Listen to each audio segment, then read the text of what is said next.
Imaginez un orchestre qui performe une symphonie.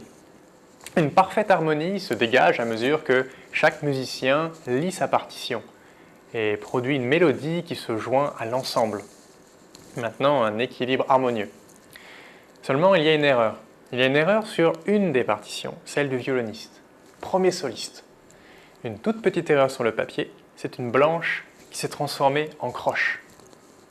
Alors au-delà de l'erreur, le rythme du solo est faussé. La symphonie entière est en péril. Imaginez maintenant que les partitions de cette symphonie soient le code génétique d'une de vos cellules dans votre corps. À cause d'une exposition à des rayons UV, une lettre du code se trouve changée. Suite à cette mutation, toutes les nouvelles protéines codées par ce gène seront désormais altérées dans leur structure et vont cesser leur fonction biologique. Malheureusement, quand cette fonction est de réguler la croissance cellulaire, la cellule malade peut se mettre à proliférer sans contrôle. Un nouveau tissu cellulaire va alors apparaître et grossir et consommer de plus en plus d'énergie dans votre corps. En réponse, celui-ci va amener plus de sang vers cette tumeur en faisant pousser des vaisseaux sanguins très vite. Si vite qu'ils ont des défauts, des porosités, des minuscules fuites. Alors en réalité, l'apparition et le développement d'un cancer ne sont pas si simples en réalité. Mais la dérégulation de plusieurs gènes a effectivement été corrélée avec de nombreux types de cancers.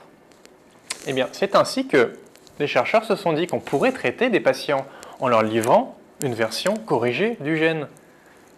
Comme ça, les cellules malades, aux gènes défectueux, auraient une version corrigée et on pourrait plus facilement éradiquer ces tumeurs. Mais concrètement, comment peut-on amener comme ça un morceau d'ADN jusque dans le noyau de cellules cancéreuses à l'intérieur du corps d'un patient? Eh bien, une des stratégies est de concevoir un véhicule, une capsule de taille nanoscopique capable de transporter, de protéger cet ADN jusqu'à l'amener sélectivement dans les cellules malades.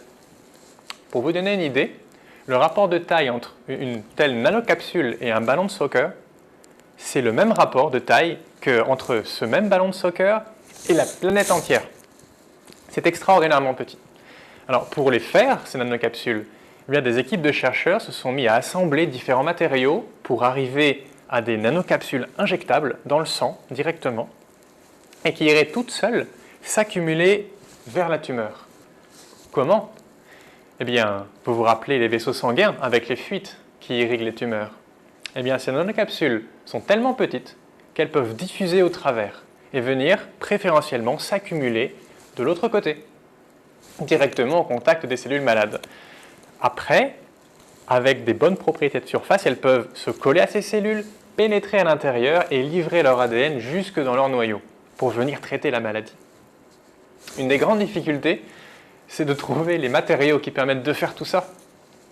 En particulier, dans mes travaux de recherche, j'assemble des polymères et des protéines ensemble sur la surface de nanocapsules pour améliorer leur stabilité dans le sang, leur ciblage spécifique vers les cellules malades et non pas vers les cellules saines, et également leur permettre de se rendre plus près vers le noyau de ces cellules.